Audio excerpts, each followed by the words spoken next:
Hello student. आज आपका class fifth का जीके है, जिसका आपको होमवर्क मिला है MCQ 17 to 33, जो मैं आपको एक्सप्लेन करने जा रही हूँ। तो 17 नंबर का जो MCQ है वो क्या है? राजा Ram Mohan Roy was the founder of. राजा राम मोहन राय जो थे वो किसके फाउंडर थे? मीन्स के उन्होंने कौन सी चीज़ फाउंड की थी? तो उन्होंने आर्य समाज बनाया था, ब्रह्मो समाज बनाया था, या इंडियन नेशनल कांग्रेस बनाया था? तो राजा राम मोहन राय ने ब्रह्मो समाज बनाया था। 18 नंबर में है the opposition to the partition of a Bengal lead to.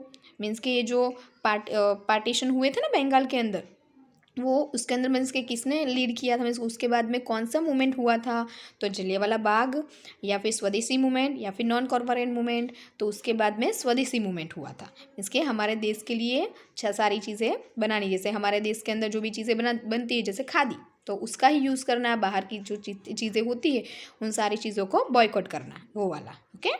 फिर है द लीडर वो बिलीव्ड इन अ रिवॉल्यूशन। ऐसा कौन सा लीडर था कि जो रिवॉल्यूशन के अंदर बिलीव करता था?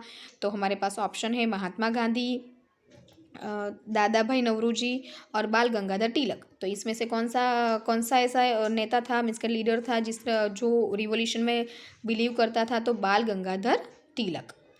फिर है आज़ाद हिंद फौज was formed by. Azad Hind फौज किसने बनाया था? महात्मा गांधी ने, सुभाष चंद्र बोस ने, या जवाहरलाल नेहरू ने? तो सुभाष चंद्र बोस ने। फिर है the word Satyagraha was coined by. Means के जो सत्याग्रह वर्ड जो है वो किसने बनाया, या फिर किसके द्वारा वो उसका स्टार्ट हुआ था, मीन्स का उसका काम? तो गांधी, ओनली गांधी नहीं, हम गांधी जी बोलते हैं, गांधी जी, जवाहरलाल नेहरू और लाला लाजपत राय।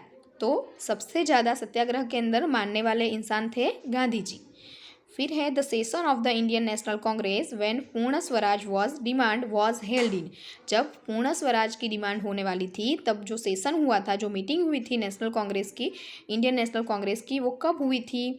तो 1949 में, 1929 के अंदर, या फिर 1939 के अंदर? तो 1929 के अंदर। फिर है डू और die slogan was given by Mahatma Gandhi in. करो या मरो, डू और डाई वाला जो स्लोगन था वो महात्मा गांधी ने कब दिया था? तो 1942 के अंदर, जब सेकेंड वर्ल्ड वॉर होने वाला था तब। A solar eclipse occurred only when. Solar eclipse जो है वो कब होता है?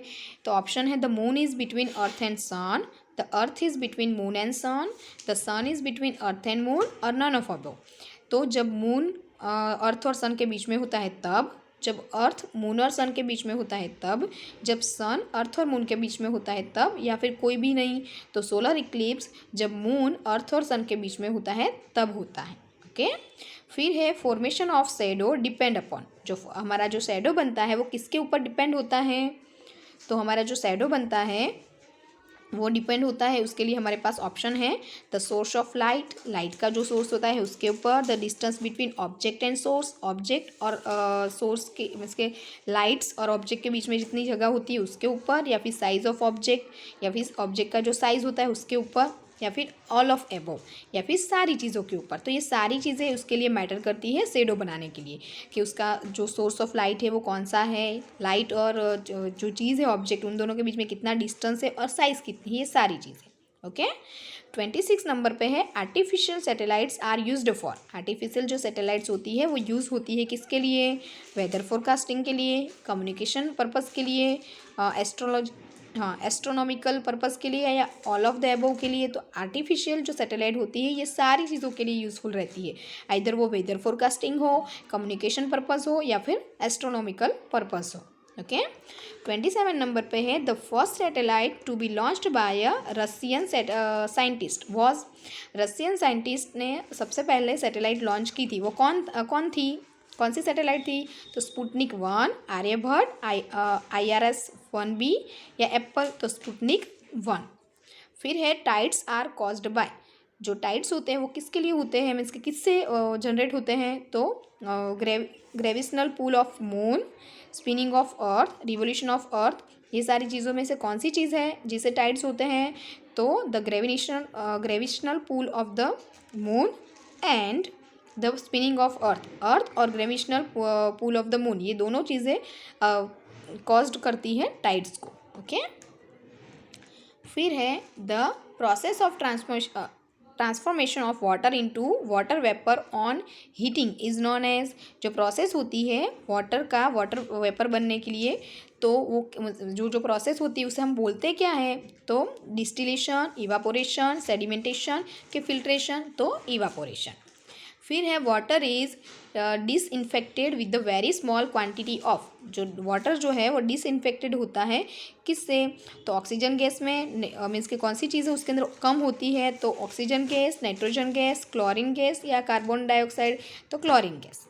with the process in which liquid like water are cleaned by passing them throughout the filter paper is known as। जो प्रोसेस जिसके अंदर लिक्विड जैसे वाटर होता है वो क्लीन होता है पासिंग बाय फिल्टर पेपर, तो उसे क्या बोलते हैं, क्लोरेशन बोलते हैं, डेस्टिलेशन बोलते हैं, फिल्ट्रेशन बोलते हैं, या सेडिमेंटेशन बोलते हैं, तो फिल्ट्रेशन बोलते हैं। This gas is use to produce the colourful glow in a bulb and क्या है फोर्स, हाँ, फ्लोरेसेंट ट्यूब्स। तो गैस जो है वो प्रोड्यूस करता है कलरफुल ग्लो और कलरफुल ग्लो बल्ब के अंदर और फ्लोरेसेंट ट्यूब। तो ये कौन सा गैस है, तो नियॉन, हेलियम, एर्गॉन, क्या ऑक्सीजन, तो एर्गॉन।